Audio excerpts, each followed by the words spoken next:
para todos, gracias por acompañarnos, amigas y amigos, y comenzamos este primer tramo de nuestra agenda abierta con Rubén Moreno, intendente interino, pero también director general de Descentralización y Participación Ciudadana, y vaya si habrá para conversar al respecto. Moreno, gracias por estar, buenas noches, bienvenido. Bueno, buenas noches, muchas gracias por la invitación, gustazo. Comenzamos por descentralización y comienza una etapa crucial.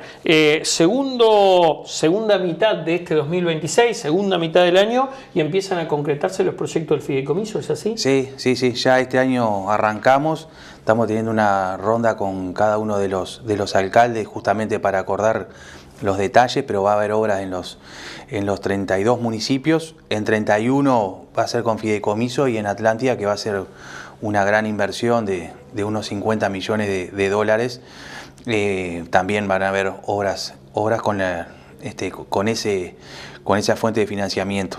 De todas formas hay otras fuentes de financiamiento además del fideicomiso, como son el presupuesto propio de la Intendencia, el Fondo de Desarrollo del Interior, que ahora se llama Fondo de Inversiones, que son 15 millones, y bueno, hay el Fondo Metropolitano que volvió a partir de este quinquenio justamente para tener obras en el territorio, o sea que hay un presupuesto el más grande de la historia en acuerdo entre los dos niveles de gobierno. ¿Tiene que haber una comisión de seguimiento respecto a este fideicomiso, como lo ha planteado la oposición o la coalición? Sí, nosotros creemos que es muy positivo, primero porque se llegó a un acuerdo con la votación, ¿no? Que fueron 28 votos, hubo toda una previa de intercambio con los diferentes partidos y con los municipios, hubo una definición equitativa de los dineros para cada uno de los territorios. Venimos además con un proceso muy positivo de cada uno de los fideicomisos de obra, ¿no? Porque estos son fideicomisos de obra pura y dura, los primeros que se hacían en el primer gobierno del Frente Amplio en el 2005 era para pagar deuda.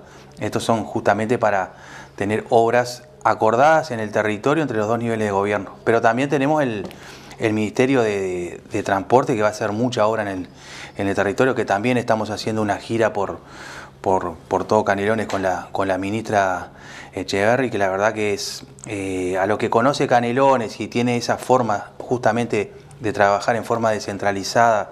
Primero llegó al territorio, escuchó a los municipios, tomó prioridades del gobierno de Canelones y bueno, ahora está haciendo la devolución y marcando en cada uno de los territorios las obras que van a ver. ¿Y qué le piden justamente los alcaldes a la ministra de Transporte, a la Dirección de Descentralización, a la Intendencia toda? ¿Dónde están las carencias en las distintas localidades? Bueno, al ministerio son las rutas que pasan por los territorios, va a haber inversión va a haber muchísima inversión. ¿Cómo quedó Canelones en materia de ruta o cómo está Canelones en materia de ruta? Canelones está bien, pero a lo que ha crecido muchísimo el parque automotor y también las empresas que se instalan en el territorio, hay rutas que tienen que ser ampliadas, hay lugares donde hay que hacer vereda, porque también en la cuestión de la seguridad vial es algo que lo tenemos que tomar total y absolutamente como prioritario, porque es un desastre. Si bien ha bajado un poco la cantidad de muertos, hay muchísimos siniestros.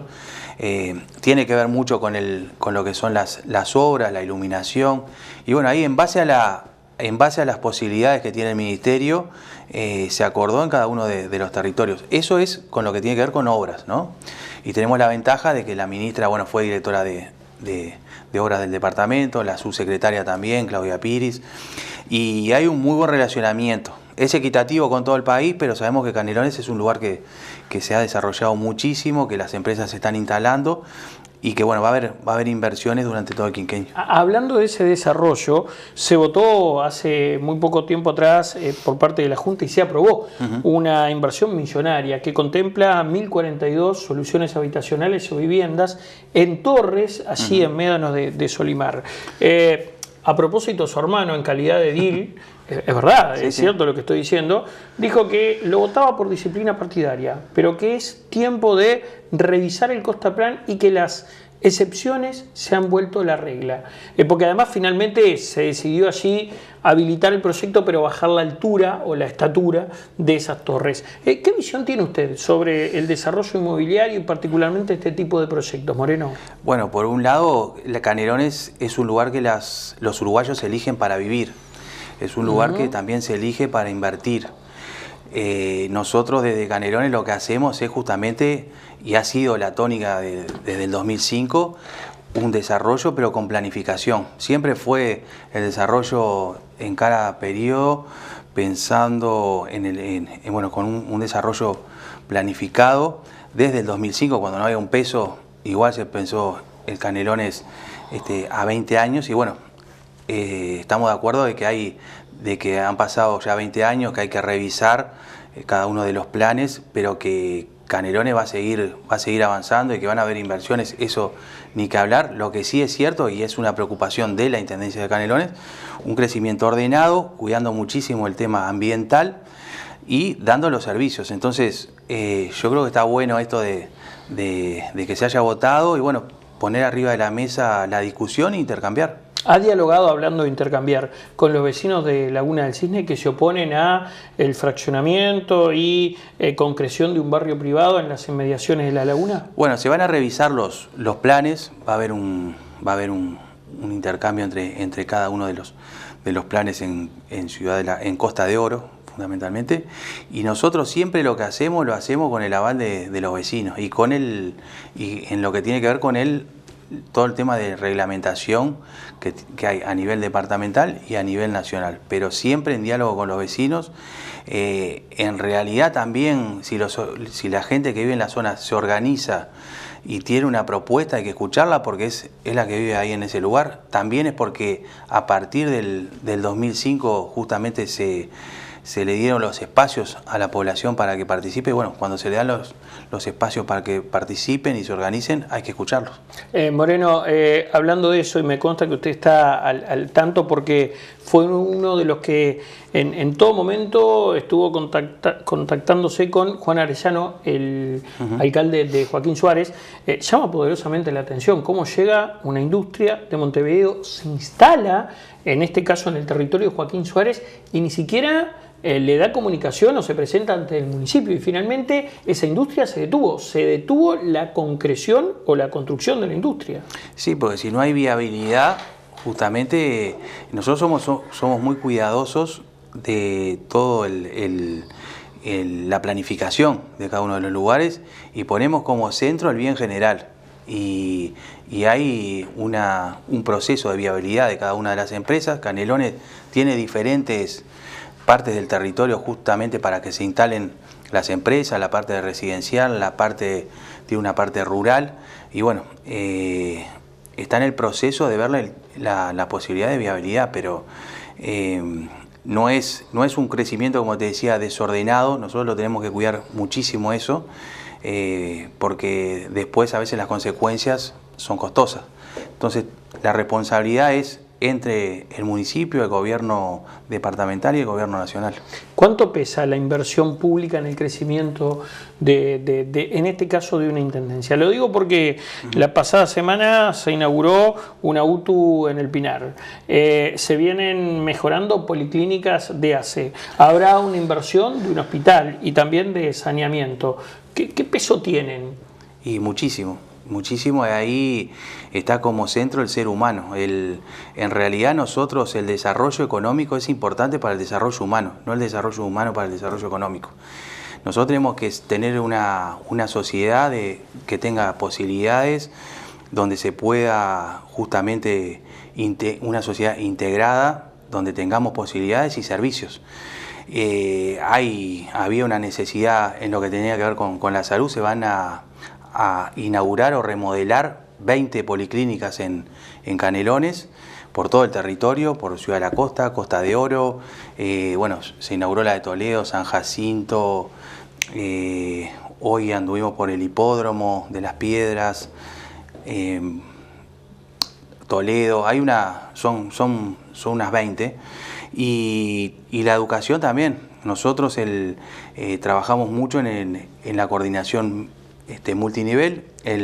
La UTU que se inauguró en el Pinar fue una propuesta de la comunidad educativa.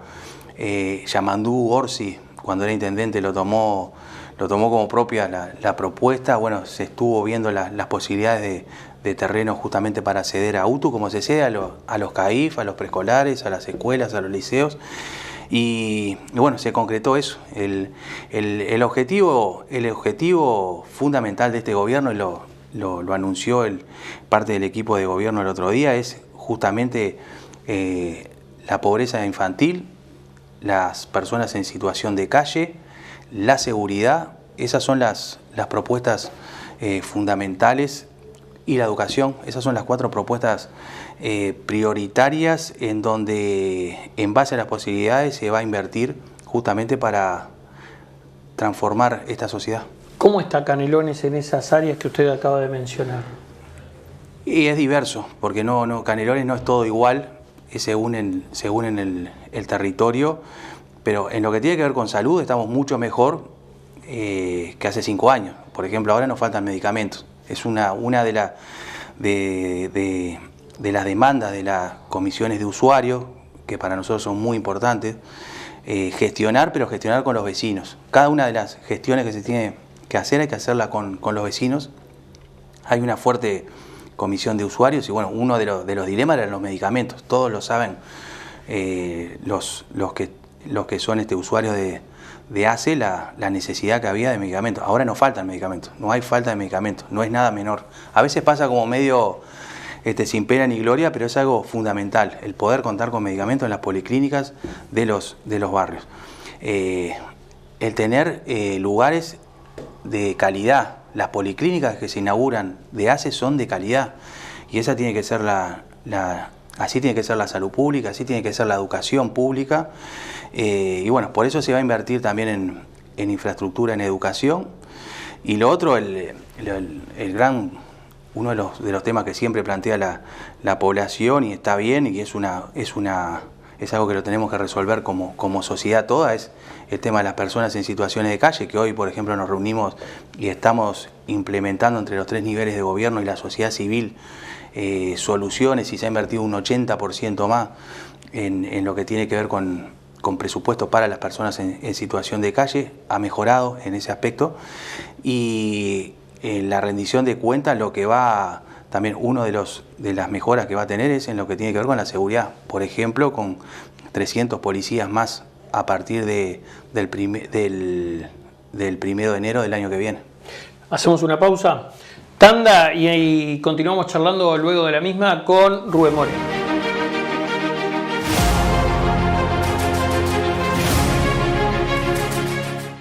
Speedy es internet más televisión por fibra óptica y ya está en 4 ciudades del país: Pando, Canelones, Progreso y Colonia del Sacramento. Conectate y obtené mejor internet a mejor costo. Más ahorro por mes todo el año. La libertad de elegir Speedy. Última oportunidad para ponerse al día con la contribución inmobiliaria en Canelones. Hasta el 30 de octubre, accedes a convenios sin multas ni recargos y hasta en 60 cuotas. Informate por el 1828 o a través de imcanelones.gov.uy. Nunca fue tan fácil ponerte al día. No pierdas esta última chance.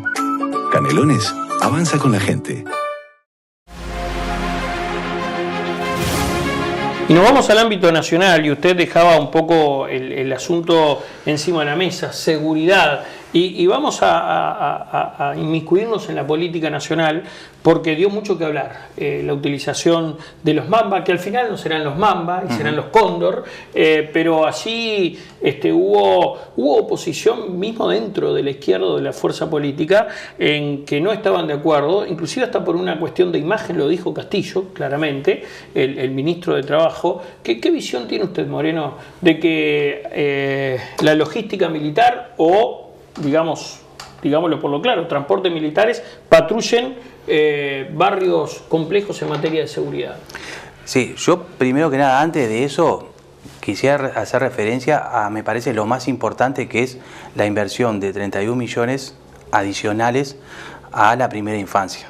En realidad, creo que el eje principal y fundamental del anuncio de estas cuatro prioridades es la pobreza infantil, que es la pobreza en el hogar. Entonces, se va a aumentar un 100%, va a haber una partida unificada, porque ahora hay cuatro partidas para la familia, para los niños. pero bueno, ahora va a haber una partida unificada que entre el decil más bajo, 1 y 2, que eran de 5.000 pesos, va a pasar a 10.000 pesos, el 3 y 4, que andaba por los 3.000 pesos, va a pasar a 6.000 y pico. Entonces creo que hay que valorar eso, ¿no? Que en realidad se le va a poner énfasis al tema de la pobreza infantil, que va a tener un impacto en la baja de la pobreza de un 25%. Eso creo que no es nada menor, la implementación de este dinero, de esta inversión justamente para la gente más necesitada y sobre todo para los gurises que son nuestros gurises. Eso como primero que nada. El tema de la seguridad, creo que lo principal son los nuevos 300 cupos que va a haber de policías en la zona metropolitana, las comisarías móviles, la compra de tecnología. Después, lo otro, los móviles, a lo primero no se estaba muy claro cómo iba a ser, después se aclaró que van a ser un policía que lo va a manejar y en caso que no haya un policía, bueno, se verá.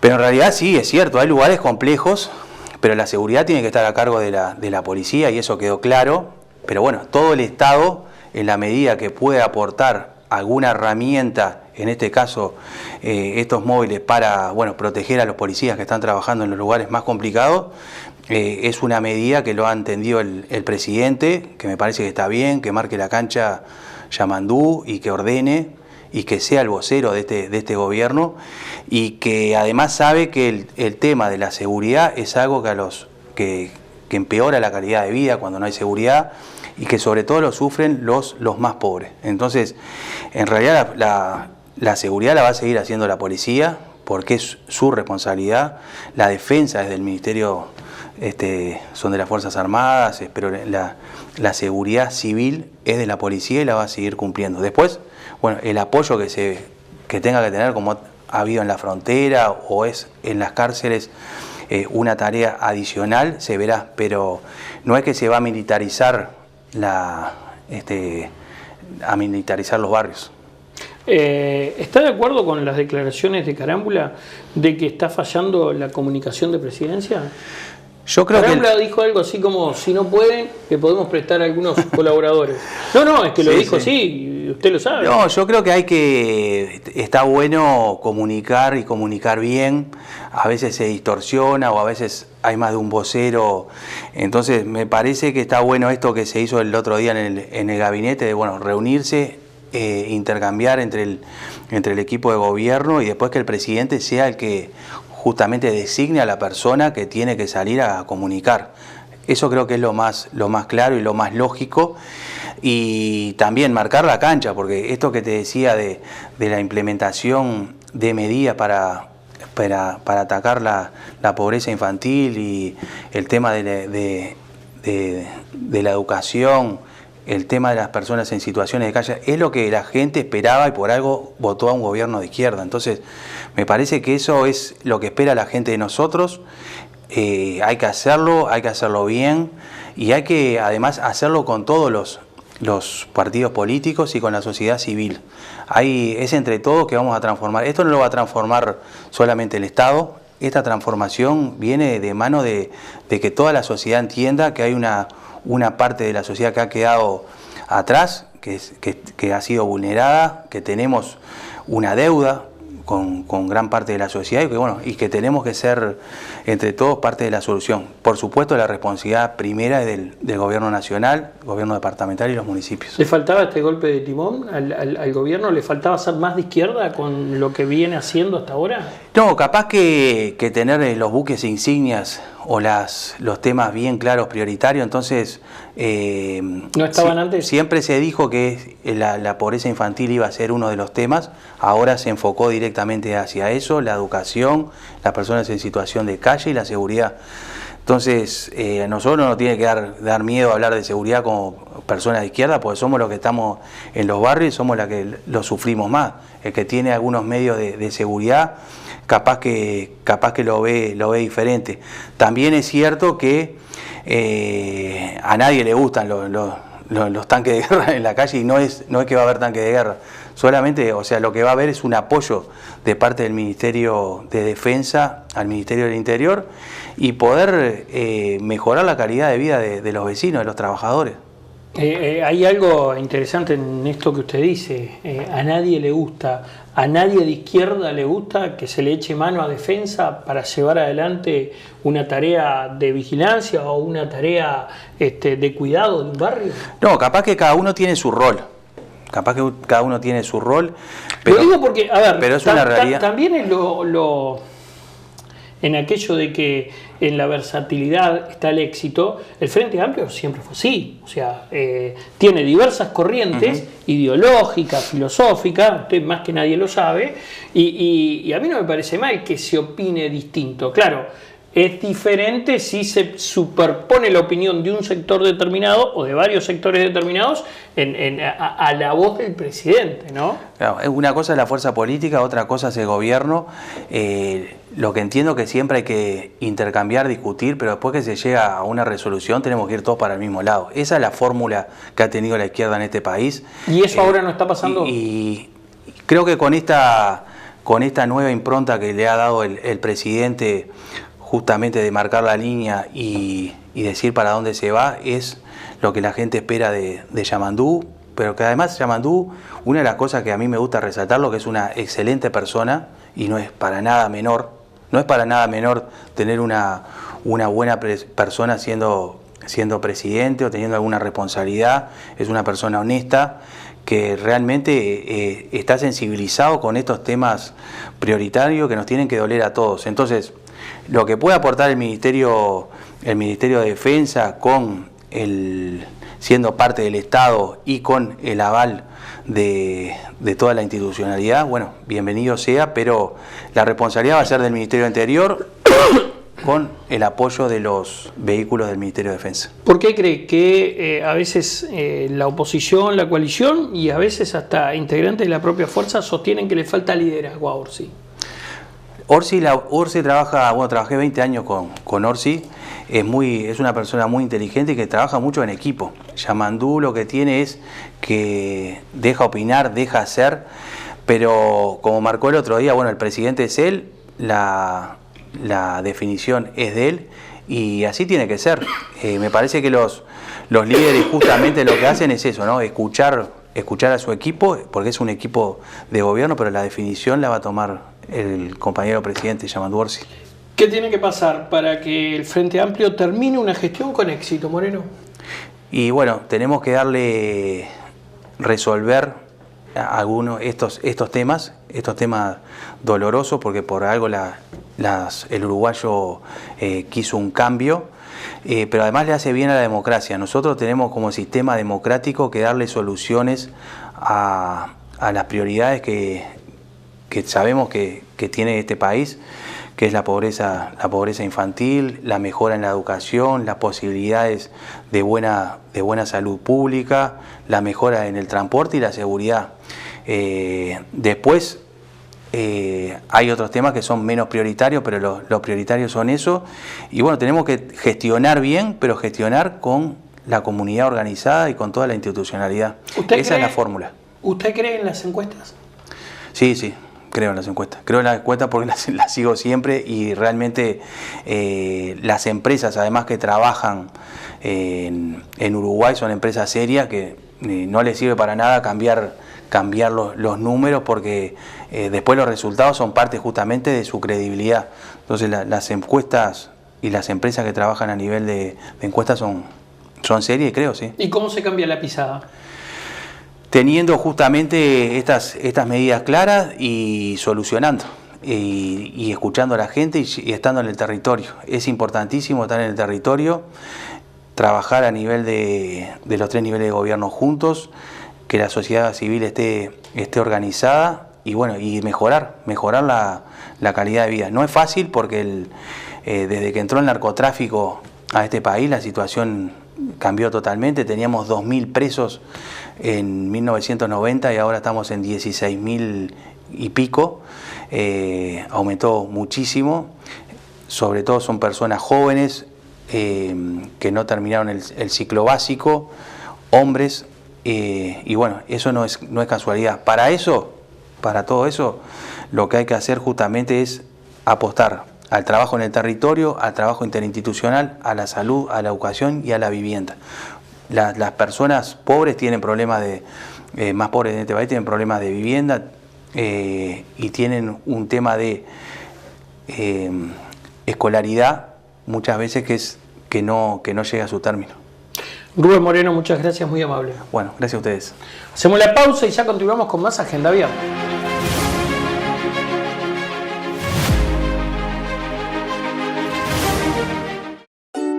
Última oportunidad para ponerse al día con la contribución inmobiliaria en Canelones. Hasta el 30 de octubre, accedes a convenios sin multas ni recargos y hasta en 60 cuotas. Informate por el 1828 o a través de imcanelones.gov.uy. Nunca fue tan fácil ponerte al día. No pierdas esta última chance. Canelones, avanza con la gente. ¿Listos para una experiencia de Internet sin límites? Speedy, nuevo servicio de Internet, llegó a la ciudad de Pando. Conectate con confianza y viví la experiencia completa de Internet más televisión como nunca antes. Speedy te garantiza una navegación eficiente, segura y económica. WhatsApp. Envía WhatsApp ahora al 099 68 14 16 y conoce los planes que tenemos. Speedy, tu conexión, tu libertad. Seguimos, amigas y amigos, con Agenda Abierta y en este segundo tramo, segundo bloque de nuestro programa, con muchísimo gusto recibimos a el diputado nacionalista arquitecto Juan Pablo Delgado. Gracias por estar aquí, buenas noches, bienvenido. Gracias, Renzo. Bueno, muchos temas. Usted se ha, por decirlo de alguna forma, concentrado en la temática vinculada al agua, al saneamiento y más últimamente también a las políticas en materia de vivienda que viene ejerciendo nuestro gobierno, nuestra cartera de vivienda. Pero comencemos por el agua y por el saneamiento particularmente. Usted menciona que sí hubo un importante recorte por parte de OCE y particularmente mirando hacia nuestro departamento ese recorte. ¿Por qué? Bueno, nosotros nos dedicamos mucho a las políticas habitacionales de vivienda. Y el agua y saneamiento son infraestructuras básicas para hacer cualquier plan de vivienda, para construir ciudad y construir ciudadanía. Claramente tenemos un tema de calidad de agua y de seguridad hídrica, no de abastecimiento, sino de seguridad hídrica. La discusión famosa de dos fuentes alternativas, no solamente una fuente como tenemos hoy en el río Santa Lucía, que ahora se anunció la represa de Casupá, que se van a inundar 3.000 hectáreas, de las cuales más de 400 son monte nativo. Ahí claramente hay un delito ambiental, que el propio Ministerio de Ambiente y OCE están provocando, ¿no? Es llamativa la atención y aparte ahí no aumenta el caudal de agua, porque el agua es la misma. Es un embalse más arriba, pues la fuente de agua es la misma. Creo que se perdió una oportunidad, creo que estamos a tiempo de tener una fuente alternativa. No es que esté mal Casupá, pero si tenemos un problema hídrico como tenemos en la cuenca de la región de Santa Lucía, eso no mejora, simplemente tenemos una reserva más arriba del río, pero el agua es la misma. Creo que una fuente alternativa como el Río de la Plata es necesario e imprescindible. Argentina lo tiene, Buenos Aires toma agua de ahí, y creo que es fundamental. Pero está el tema del saneamiento, que viene esta mano. Hoy el principal fuente del área metropolitana es el Río Santa Lucía, que atraviesa todo Canelones, justamente. Y ahí tenemos un tema muy importante. El saneamiento en este país, mientras Montevideo anda en el entorno del 90%, el interior del país tiene un promedio del 50% y nuestro Canelones es el departamento con menos red de saneamiento en el país, ronda el 30%. Y justamente tenemos todas esas ciudades que terminan filtrando los famosos pozos negros de las napas freáticas, los desbordes, temas de higiene, de salubridad, y también en la cuenca del Río Santa Lucía esas aguas. Es la realidad. Entonces estamos en un circuito que tenemos que ponerle más productos químicos para poder potabilizar el agua y nuevamente brindar el agua. Hay que ser muy consciente con el tema del saneamiento. El 80-90% del agua dentro de una casa termina como agua residual. Y justamente este plan de saneamiento, 61 localidades que venía el gobierno de Luis Lacalle Pou, que ya había en ejecución, ya estaba en ejecución, ya lo hemos hablado, tuvo un recorte. A raíz nuestro, llamamos al Parlamento, a las autoridades de OCE, y ahí nos enteramos que de 61 localidades, 33 se daban de baja. Solamente quedaba el plan 28. Ya hablábamos de la presupuestación, etcétera, etcétera. La realidad es que se sacó Míguez, se sacó Montes, se sacó San Jacinto, San Bautista, Cerrillos. Bueno, preocupante la situación. Yo creo que cuando uno hace una política, por supuesto que tiene que estar la mirada técnica, la mirada presupuestal, la mirada de gestión.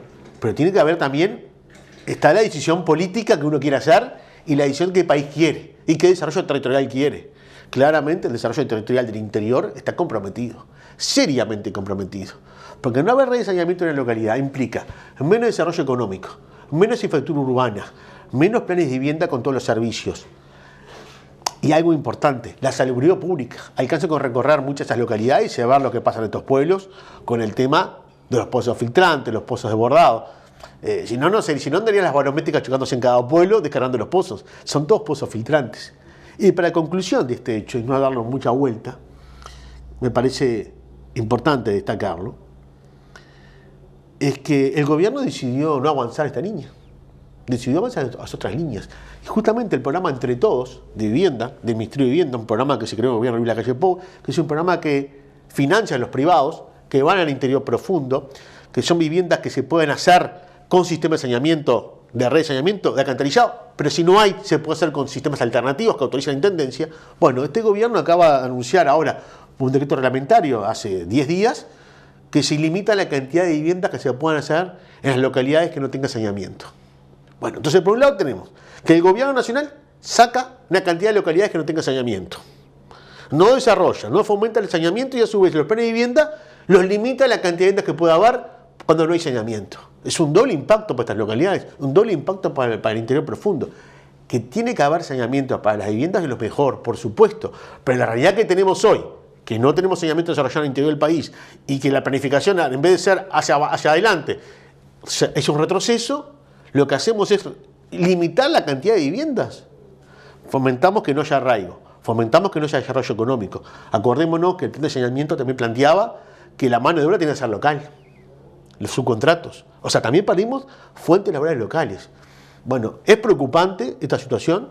Hemos hecho una serie de pedidos de informe al Ministerio de Vivienda con el tema del programa Entre Todos, entre otras modificaciones que tiene. También se topió la cantidad de viviendas que podía salir de garantía el Ministerio de Vivienda con sus fondos a través del SIGA Entre Todos para poder financiar las obras. O sea, hay una cantidad de limitantes que nos sorprende y que nos preocupa cuál es la política de vivienda que tiene este gobierno para la gente. Política de vivienda sociales sobre todo, ¿no? Y que el saneamiento, reitero, no es un lujo. Es un derecho humano básico. Es una forma de entender cómo se prioriza el país, cómo querer descentralizándolo. Interpreto ese concepto de saneamiento desde el punto de vista sanitario, ni que hablar, pero también como dinamizador de la economía. Lo decía aquí el alcalde de Atlántida, que ya hay proyectos y muy importantes en materia de inversión económica en caso de concretarse el saneamiento. Se puede retomar aquello del puerto, se está hablando de varias torres en la zona del Águila. Bueno, usted es conocedor del departamento y de esa zona en particular. ¿Qué le parece esa obra en la cual se embarca el gobierno departamental, OCE y también el municipio de Atlántida? Bueno, ya lo hemos hablado, que para mí la obra de saneamiento de Atlántida es muy importante, es justa y necesaria. Lo que es raro que la financia la Intendencia de Canelones. Las obras de saneamiento por ley le corresponden a OCE, a su presupuesto. ¿Por qué la Intendencia tiene que financiar de su propio presupuesto? Una Intendencia que tiene problemas económicos, que no cumple con los ABC, sale a financiar una obra. Para que tenga una idea, dicho por la Intendencia con el fideicomiso, la obra de saneamiento Atlántida cuesta 40 millones de dólares, más las reparaciones, las calles. ¿Sabe cuánto costaba la obra, cuánto cuesta la obra de saneamiento de Tala o de Sauce? Que sí están confirmadas cada una, 6 millones y medio de dólares cada una. Entonces, ¿por qué suspendimos San Bautista? ¿Por qué suspendimos San Jacinto? Migues, Montes, Cerrillos. ¿Cuántas localidades hubiéramos hecho con esos 40 millones de dólares? Hay que hacer Atlántida, sí. ¿Y por qué estas localidades no? ¿Por qué se postergan estas localidades? Porque tienen menos... Usted prioriza las localidades que acaba de mencionar, parte del Santoral, y invertiría esos 40 millones en esas localidades y no en Atlántida. No, no estoy diciendo eso. Estoy diciendo, ya que OCE, ya que la Intendencia invierte 40 millones de dólares en el saneamiento de Atlántida, ¿por qué OCE recorta estas localidades? OCE debería hacer el esfuerzo y cumplir con estas localidades. Ya que la Intendencia se compromete y ayuda en Atlántida en 40 millones, una fortuna de dinero, ¿por qué estas localidades o se las recorta y las dejas postergadas? ¿Se lo preguntó a Ferreri? Pero por supuesto. ¿Y qué le respondió? Tiene baja de población densidad, se arreglan con los pozos negros. Localidades de menos de 5.000 habitantes no es prioritario para hacer con sistema de saneamiento, que rinde más localidades con más población por el tema del costo de saneamiento, que es verdad, es lógico.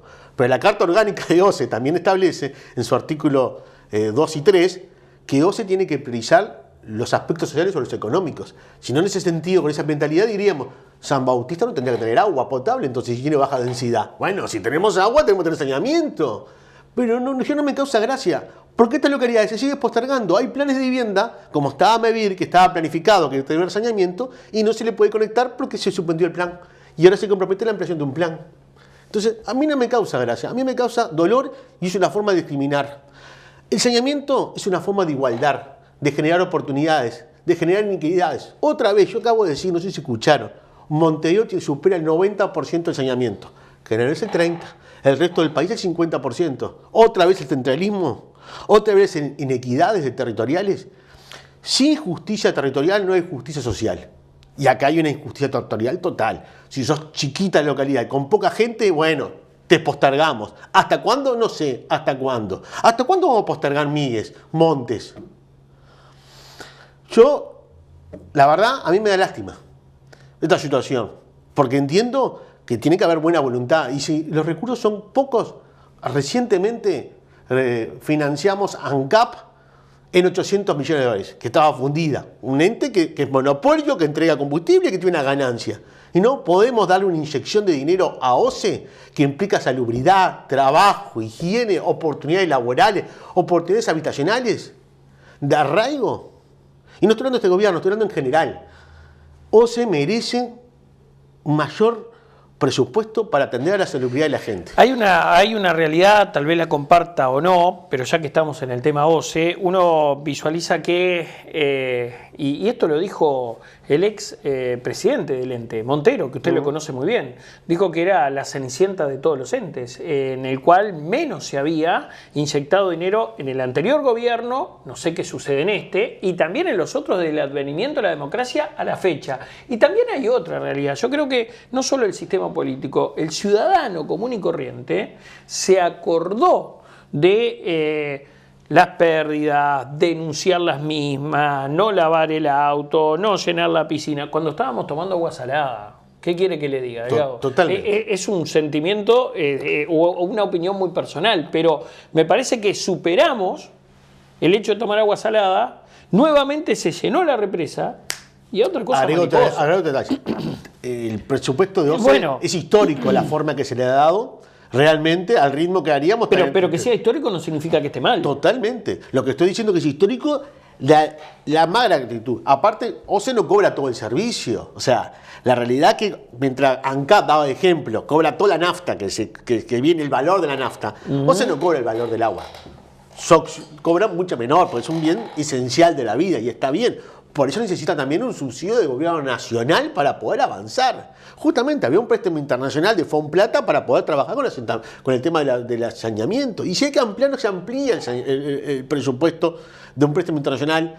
A ver, en la casa de uno cuando se endeuda, y que nadie quiere endeudarse en la casa de uno, se endeuda por cosas importantes, no por cosas que no son importantes. Bueno, el saneamiento y el agua potable son las cosas más importantes que puede tener un ser humano, dignidad humana para una sociedad. Y creo que acá tenemos que priorizar esto. Y seguimos discutiendo, la represa de Casupá se viene discutiendo de los años 60. De los años 60. Entonces, ¿qué estamos hablando? A mí, reitero, no me causa gracia, porque a mí me da pena esta falta de desarrollo, de acuerdos. Y hoy el saneamiento cada vez más importante para el ser humano. Es fundamental, es dignidad, es sacar lo más lejos posible de las aguas servidas de la casa de uno. Ahora, ¿qué tiene que pasar para traer una política en serio? Cuando digo en serio, bueno, a usted le tocó llevar adelante el plan Mevir en la gestión pasada, ¿correcto? Sí. Y usted dejó, bien o mal, planificado otros trabajos, a pesar de que no había continuidad o que iban a haber elecciones y en este caso no ganó la coalición y ganó el Frente Amplio. ¿Esos planes se respetaron algunos? Bueno, ¿Hay algunos que se van a concretar? Lo digo equiparándolo, si se quiere, con el saneamiento, ¿no? ¿Qué tiene que pasar para que alguien diga, vamos a hacer, no sé, 61 localidades o 15 planes Mevir, y el que venga diga, no, voy a respetar esta hoja de ruta y voy a seguir y los voy a hacer? Concretamente Mevir, las obras que pasaban el año pasado y todo este año de Mevir son todas obras planificadas por nosotros. No solo planificadas. Pero entonces no eso habla bien. Por eso, no solo planificadas, sino que están viabilizadas. Porque uno puede decir, vamos a hacer una obra en Pando. Está bien. Pero tenemos que comprar el terreno, dejar el plan aprobado. viabilizado y con fondos. Está bien, pero si es así, habla bien Pero por supuesto. habla de una madurez política, en este caso del Frente Amplio, o del sistema. También, No lo bajamos porque los dejó Delgado, lo vamos a hacer porque se entiende que están bien planificados. Entendemos que sí, también la realidad cuando nosotros recibimos a MEVIR no había planes planificados, solamente anunciados y no había cartera de tierra. También tengo que decirlo. Está bien. Actuamos está distinto. Bien. ¿Y OCE, por qué no hace lo mismo? Yo creo que OCE... O sea, ¿por qué no se puede hacer lo mismo con OCE? ¿Hablemos de Pando? ¿Queremos hablar de Pando? Pando estaba dentro de las 61 localidades. Estaba planificado para que se iniciara en un pedido de informe que hicimos el año pasado. Nos habían dicho que arrancaba en diciembre del año pasado. No arrancó. En la avenida del 6 de mayo, que vinieron las autoridades de OCE, también nos informaron que sí, que se iba a cumplir y que ahora arrancaba a mitad de año. Ya estamos a mitad de año, ¿no? ¿Arrancó el saneamiento en Pando? ¿Usted es periodista? No, le actualizo la información. Sí. Vecinos del barrio Estadio se estaban quejando por el estado de las calles no se bituminizaban porque venía el saneamiento y nos dijeron que a partir de esta segunda mitad del año van a haber 35 kilómetros de saneamiento. Muy bien. Villa Castellana Chica, Villa Me quedo Castellana tranquilo. Grande y O se nos informó que iban a arrancar, Talar y Estadio. que iban a arrancar en diciembre, no arrancaron, que iban a arrancar a mitad de año, no han arrancado. Bueno, las que van a hacer en Canelones saneamiento, me faltó decir, nos anunciaron que iban a hacer, por ejemplo, Tala y Sauce, y Suárez y Toledo. Bárbaro. Preguntamos, ¿cuál es el cronograma de obra? Segundo semestre del año 2029 arrancan las obras. ¿Cómo coordinan los municipios sus obras en sus localidades? Cuando le dicen el saneamiento va a arrancar el segundo semestre del 2029. Ojalá que arranquen. Pero también es bravo para los alcaldes coordinar obras así, ¿no? Y bueno, le pasó a Carámbula en el primer periodo. Bituminizó la costa y a la media hora vino OCE y le abrió. Y eso no habla de falta de coordinación. Y eso no habla falta de coordinación. Sí. Hablamos del programa Entre Todos recién. Sí. Que limitan la cantidad de viviendas que se pueden hacer en localidades que no tengan saneamiento. Y a su vez OCE hace un plan que restringe la cantidad de obras de saneamiento. ¿No habla de falta de coordinación? Pero ¿La falta de comunicación entre gobiernos, entre organismos? A ver, yo he aprendido, el Estado es uno solo, no podemos tener compartimentos estancos, no funciona así. ¿Y cómo se arregla eso? Bueno, va a llegar la inteligencia artificial que nos va a sustituir a todos nosotros, al fin y al cabo.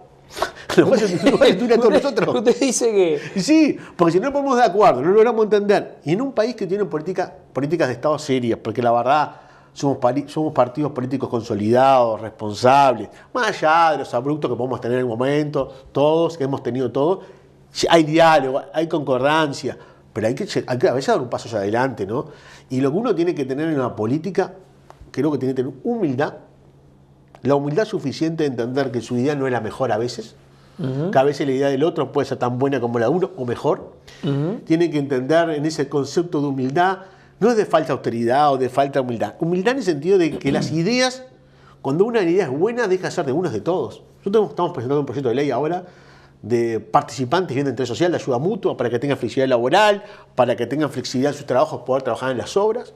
Y estamos trabajando muy bien con los diputados del Frente Amplio para que se haga realidad eso, se están presentando en los próximos días. Y la realidad es que nosotros tuvimos la iniciativa, pero hoy ya el proyecto ya es casi del Parlamento, ya dejó de ser el legislador Juan Pablo Delgado, es del Parlamento. ¿Y cómo es eso? ¿Participantes de ayuda mutua? Claro, la ley establece lo siguiente, es sabido que las obras de ayuda mutua, cooperativismo, plan Avanzar, plan Juntos, MEVIR, se le exige una cantidad de horas determinada a las familias por mes. 80 horas mensuales. Y hay familias que lo pueden hacer y hay familias que no. Durante un año y medio de obra. Y 80 horas mensuales implica, Renzo, de lunes a viernes trabajar 4 horas. Más su trabajo particular, más su recreación, más su familia, más la crianza de los hijos. Bueno, esta ley establece determinadas flexibilidades laborales mínimas, pero que el entorno del 20% de las que tienen que hacer de obra tengan esa flexibilidad laboral en sus trabajos, sin perder su retribución, teniendo la seguridad de su trabajo no lo vaya a perder y puedan hacer las obras. Porque mucha gente, cuando queda inscrito en un programa de vivienda, tiene la suerte de hacer su vivienda, al mes encuentra otra realidad. Al mes dice, tengo que dejar ese plan de viviendas porque no puedo perder mi trabajo.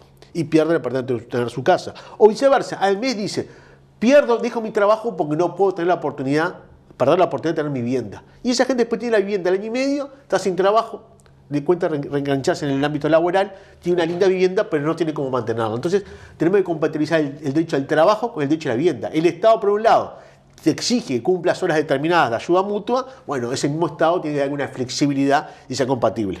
Hacemos una pausa, breve tanda y enseguida continuamos con más Agenda Vial.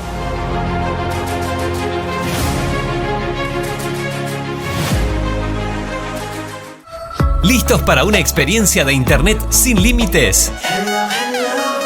Speedy, nuevo servicio de internet, llegó a la ciudad de Pando. Conectate con confianza y viví la experiencia completa de internet más televisión como nunca antes. Speedy te garantiza una navegación eficiente, segura y económica.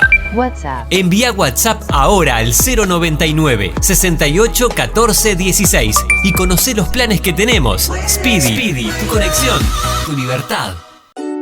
Última oportunidad para ponerse al día con la contribución inmobiliaria en Canelones. Hasta el 30 de octubre, accedes a convenios sin multas ni recargos y hasta en 60 cuotas.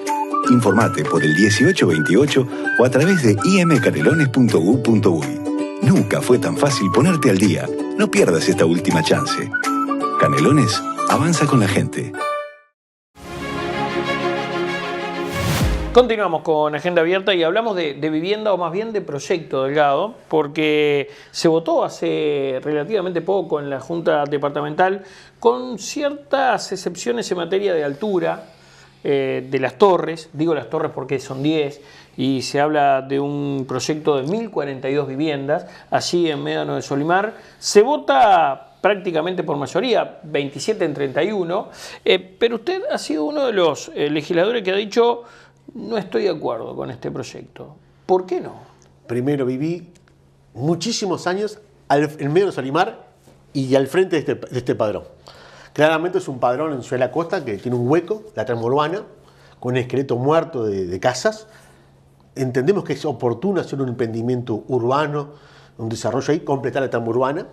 Es un proyecto que venía ya del gobierno anterior del Luis Lacalle Pou, a través de la Agencia Nacional de Vivienda, de ver cómo promover viviendas ahí. Entendemos que es justo y necesario, reitero, ese o lo que sea para completar la trama urbana. Es un espacio muy importante de Ciudad de la Costa, que tiene un esqueleto, que uno pasa por Avenida San Anastasio y ve eso y llama la atención. Reitero, viví muchos años ahí al frente.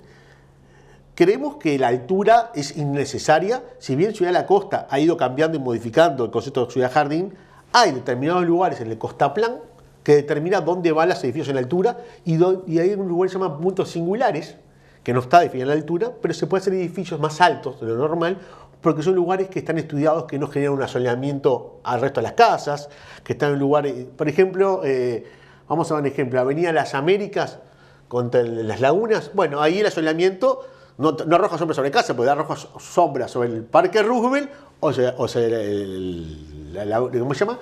El lago. En este caso están en medio de las tramas urbanas. Y no hay edificios así aprobados en Ciudad de la Costa. Pero otro edificio alto aprobado, por ejemplo, Faro, que está en el puente de Las Américas, también arroja sombra sobre el arroyo Carrasco. Están en puntos singulares, como dice la norma. En este caso, esa zona de la norma del Costaplan establecía que la altura máxima en 3 niveles, 850. Y acá estamos haciendo torres que ahora quedaron de 10 pisos, iban a ser creo que de 14, 15 pisos, mejor, por suerte, pero entendemos que la altura ahí debe ser una altura similar a Avenida Las Américas, que andan en los 4 o 5 pisos, por ejemplo. La altura que se permite en la Rambla de Ciudad de la Costa son 4 o 5 niveles también. ¿Y ahí por qué 10? Porque iba a ser 14. Y a su vez la concentración de gente ahí, 1000 y pico de viviendas. Estamos hablando de un promedio, pongamos 2 personas y media, 3 personas por apartamento de construcción. Estamos hablando de cerca de 3.000 personas. 3.000 personas es una ciudad dentro de una ciudad. 3.000 personas es la cantidad de habitantes que tiene San Bautista. Poco más de lo que tiene Santa Rosa. Entonces estamos generando una ciudad dentro de una ciudad. ¿Y cómo impacta eso socialmente? En el tránsito, en todo lo que es el concepto de movilidad, integración social, porque toda esa gente que había venido a vivir ahí es distinta, ¿no? Y también, yo creo que ahí me parece a mí que el Costaplan ya hay que ayornarlo nuevamente, porque si continuamente estamos dándole excepciones, olvidémonos del Costaplan. Si a los planes de ordenamiento territorial continuamente le damos excepciones en forma continua, tenemos un problema. La ordenanza quedó vetusca. Entonces hay que ayornarla a las nuevas reglas. Si no, queda siempre discrecional las excepciones. Por más que pasa por la Junta Departamental a las intendencias, ¿no? Pero cuando un instrumento de ordenamiento territorial pasa un tiempo y la excepción se convierte en la regla, no es que esté mal la excepción, lo que está mal es la regla. Hay que modificar que la excepción sea parte de la regla. Entonces, ya el Costaplan está por cumplir 20 años, si no me equivoco, y creo que bueno, es buen tiempo de empezar a discutir, ayornarlo, a ver cómo generó ciudad, qué efectos generó positivos, qué efectos no generó los que buscaba. ¿A usted qué le parece? Y lo mismo con la ley de ordenamiento territorial también. La ley de ordenamiento territorial, que también es del año 2008, también hay que revisarla. Continuamente en el Parlamento se mandan artículos de modificativo de la ley, pero sueltos, nunca una revisión integral. Yo creo que la ley de Costaplan, la ordenanza del Costaplan, el Costaplan como tal, creo que hay que ayornarlo, creo que ha tenido modificaciones. ¿Pero dio resultado, no dio resultado? Primero fue la primera vez que tuvo un plan de esa magnitud Ciudad de la Costa. Entonces está bien. Pero el tema es que Ciudad de la Costa ya estaba conformada. Entonces cuando tenemos un plan que viene después que está conformada la ciudad, no la puede modificar, por más que la ordenanza quede muy linda, ya está conformada las ciudades. No va a generar una nueva ciudad, ya está generada la trama urbana. Al revés, lo que trató de generar fue algunos puntos de determinadas circunstancias, por ejemplo, la Avenida Las Américas creo que fue un buen resultado. Avenida Las Américas, desde el punto de vista estético, edificios de 4 o 5 niveles, con buenos retiros, pero también han aparecido ya excepciones en Avenida Las Américas. Entonces, cuando la excepción empieza a aparecer, empieza a romper esa trama que se genera visualmente, estéticamente y que es equilibrada. Y no podemos perder la característica de Ciudad de la Costa, que tiene que seguir siendo una ciudad jardín. Por más que haya algunos edificios de escala media, sigue siendo una ciudad de casas, de terrenos. Por más que la densidad haya aumentado, haya surgido muchos regímenes de propiedad horizontal. Antes en Ciudad de la Costa un terreno de 600 metros cuadrados tenía una casa. Ahora tiene 3 por lo general.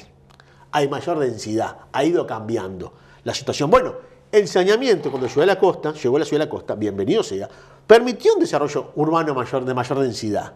Por eso el saneamiento es tan importante. El saneamiento ordena la ciudad, planifica una ciudad, determina cómo crece una ciudad, cómo va a orientarse los servicios, la vivencia, los planes de vivienda. Sin saneamiento, Ciudad de la Costa no hubiera tenido este desarrollo inmobiliario que tiene. Hablando de desarrollo inmobiliario, y seguramente usted está al tanto porque se han hecho oír en diversos ámbitos los vecinos que se oponen a un fraccionamiento de barrio privado en Laguna del Cisne. ¿Está al tanto? ¿Qué posición toma? ¿Está bien? ¿Está mal? ¿Qué le parece, de hecho, este asunto, Delgado? No estoy en profundidad. Creo que se comporta como un barrio privado, pero no tiene las formalidades legales de un barrio privado. Un barrio privado tiene una formalidad legal, hay una ley, que es una urbanización, es un régimen horizontal, urbanización que se llama clubes de campo. En este caso tengo entendido que es un fraccionamiento rural. Son chacras de 3 hectáreas, que es lo que establece la ley. Para los fraccionamientos rurales tienen que ser mínimos 5 hectáreas, y en Canelones, Montevideo y San José pueden ser 3 hectáreas. Creo que se trata de ese tipo de fraccionamiento. Claro, pero allí ya se había construido un muelle que tras una denuncia se tuvo que desarmar. Hay una piscina, hay una cancha de básquetbol, hay una cancha de tenis. Ninguna chacra tiene esto que yo acabo de mencionar. Por supuesto. Delgado. Yo estoy hablando de cómo fue el fraccionamiento. Entiendo que fue el fraccionamiento rural, que pasó por catastro, pero claro, después se da al uso del suelo, le dan un uso que es distinto del rural. Ahí está el problema. El problema no es el fraccionamiento, el problema es el uso que se le da. Si se le da un uso que no es el de rural, bueno, ahí creo que está fallando el Ministerio de Ambiente, el Ministerio de Ganadería y la propia Intendencia, que la Intendencia tiene la responsabilidad y el rol de policía de la edificación, el rol de policía de ordenamiento territorial también. O sea, que controla el ordenamiento territorial y las edificaciones en un departamento, ese gobierno departamental, establecido por ley. En la ley de ordenamiento territorial establece esos roles. Bueno, creo que está ahí. Y el tema de los daños e impactos ambientales es el Ministerio de Ganadería, el que tiene que ver si hay un delito ambiental. Y el Ministerio de Ganadería, si es un predio rural, tiene que ver que sea usado como predio rural, que la producción está acorde a lo que está establecido y lo que no sé. Creo que acá hay un mal uso de un instrumento que es un fraccionamiento rural, donde se enmascara el fraccionamiento rural en otra característica, aparentemente.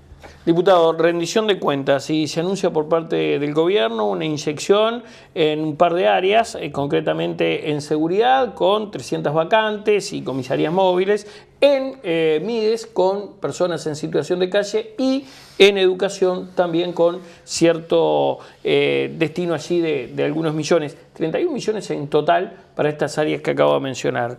¿Qué le parece la noticia? ¿Cóel analiza? Bueno, el proyecto de rendición de cuentas entró formalmente ayer de noche, a último sí, momento. Sí, señor. Lo hemos estado mirando por arriba. En la bancada del Partido Nacional, la agrupación parlamentaria va a tomar una posición en los próximos días, junto con el resto de los socios de la coalición republicana, para su análisis global y particular. En lo personal, he visto 2 o 3 cosas que me llamaron. Primero que en la parte de colonización, se le sacan recursos a la colonización, el 50% de sus recursos para compra de tierras, que tanto se criticó en el gobierno anterior, que se había hecho un fideicomiso para hacer viviendas del plan avanzar, asentamientos. No solo no se recompone eso, sino que el FISU, como se llama, Fondo de Integración Social y Urbana, se sigue potenciando, se sigue usando por este gobierno para hacer planes de viviendas sociales en asentamientos, lo cual nos parece bien. No obstante, ahora se le saca el 50% a la colonización para compras de tierras. Tanto que se defendió colonización por este gobierno le hace un recorte, esa es la realidad. Y segunda novedad, le voy a tener una novedad. ¿Sabe cuál es el único inciso en la ley que hay de rendición de cuentas de los ministerios que no está presente? No. Ministerio de Vivienda. En los últimos 10 años, por lo menos, los últimos 2 gobiernos, siempre estuvo presente todos los ministerios. Y el Ministerio de Vivienda no está presente. El único inciso que no está presente en la ley de presupuesto es el Ministerio de Vivienda. Una sorpresa mayúscula. Realmente nos sorprende, porque no es solamente que no le den recursos nuevos, que esos en las leyes de rendición de cuentas se pone un articulado para mejorar la gestión, para innovar. No está en inciso. No hay antecedentes en los últimos 10 años, por lo menos, en el gobierno de Luis Lacalle Pou y en el último gobierno de Tabaré Vázquez. Siempre estuvo presente. O sea, ¿ese es el mensaje que se le da al gobierno de la prioridad de las políticas de vivienda? Que no haya un artículo del Ministerio de Vivienda. Que no haya uno. A mí me sorprendió. Hay una austeridad de ideas que ya no tiene límite. Porque uno cuando no tiene dinero, tiene que surgir la mayor cantidad de ideas, articular, generar artículos, ordenanzas, modificaciones, innovar con la gestión. No hay nada. Desconozco los motivos. La realidad no está. ¿No es una innovación el topear los autos eléctricos, por ejemplo? ¿Y por qué topear los autos eléctricos? Si en realidad este nuevo gobierno viene impulsando... Porque los de alta gama no les va a correr los beneficios que le corren a las otras categorizaciones. Voy a esto. Este gobierno quiso dar una señal que estuvimos discutiendo con el famoso camioneta del presidente de la República. Asumieron en auto eléctrico. Desfilaron en auto eléctrico para mostrar la movilidad eléctrica, promocionar la movilidad eléctrica. Y en un año y medio de gobierno dijimos, bueno, vamos a cortar los beneficios fiscales para los autos eléctricos. No importa si es gama grande, más chica, no voy a entrar en esa discusión. La realidad es que el mensaje que dieron fue que se paseaban en Asunción en auto eléctrico. Y un auto eléctrico de alta gama, ¿no? No era un auto eléctrico, con todo respeto, de una marca de segundo orden, tercer orden. Una marca de primer orden, ¿no? No voy a hablar marcas para no ser comercial, de primer orden. Y la señal ahora, al año y medio de gobierno, de haber asumido, es, bueno, le vamos a cortar los beneficios. Yo no tengo auto eléctrico, claro, por las dudas. No porque no quiera, sino porque no he tenido la posibilidad de adquirirlo, ¿no? También el auto eléctrico es una forma de que los uruguayos tengan mejores condiciones económicas de movilidad urbana, más ambiental desde el punto de vista ambiental también. Ya vemos lo que está pasando con los combustibles hoy en el mundo. Y la señal que estamos dando es, recortemos el auto eléctrico, recortemos la inversión y la promoción. Hablando de señales, diputado, ¿a favor de utilizar la logística del ejército patrullando en barrios complejos o en contra? A favor de la gente. ¿Y qué digo? Qué buena frase de político la suya. No, pero a favor de la gente. Amplíe ese concepto. Yo no tengo una postura ideológica. Todo lo que sea necesario para ayudar a la seguridad pública y la convivencia ciudadana, bienvenido sea. ¿Y usted cree que se discute el tema por ideología? Y no tengo duda. Hay una parte del gobierno que lo discute por ideología. No tengo ningún tipo de duda.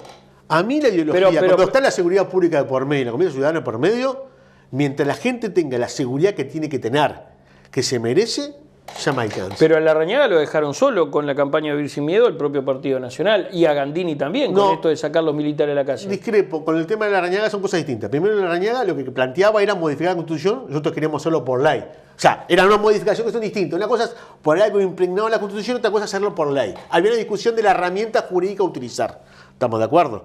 En este caso, en el caso de Gandini, en su momento, creo que cada circunstancias hijas de su tiempo. Hay momentos que se necesita determinadas herramientas. Bueno, si ahora el gobierno, este gobierno, entiende que las herramientas son estas, de nuestra parte está bien. lo vamos a apoyar. No le vamos a pasar factura, usted antes no lo hacía, no lo hacía. Pero si entendemos que es lo mejor para la gente, le da más tranquilidad y que es la herramienta que se necesita para este momento, en las actuales circunstancias, bueno, bienvenido sea. Yo creo que hay una discusión y hay una falta de coordinación. No puede ser que el presidente diga una cosa, un ministro diga otra, y a su vez entre los ministerios de defensa diga vamos a dar tal vehículo, no, el otro vehículo, y ahora el que quiera proponerse darse no sirve. Es un revuelo, es como una improvisación total, todo el tiempo. Yo creo que con la seguridad no se puede improvisar, aunque hace ningún tema se puede improvisar. Pero la seguridad son los temas más importantes que tiene el país, de la que preocupa a la gente. A ver, no es en vano que las encuestas de opinión al presidente, que en realidad no es el presidente, o sea, el gobierno, le están dando resultados que están dándole. Porque hay una falta de coordinación de acciones. Y la gente lo visualiza. No es que diga al Partido Nacional que está mal o está bien. Porque esa encuesta de opinión lo dice la gente. No es una encuesta de opinión de los militantes de un partido o de los dirigentes de un partido. Porque para llegar a esos números de aprobación solamente en el entorno del 20%, significa que hay un 30% que lo votó, que no lo está aprobando, ¿no? Juan Pablo Delgado, como siempre, ha sido un placer charlar esta noche con usted. Muchas gracias. Gracias. A ustedes también por habernos acompañado. Será hasta la próxima. Que pasen bien. Chau. Buenas noches.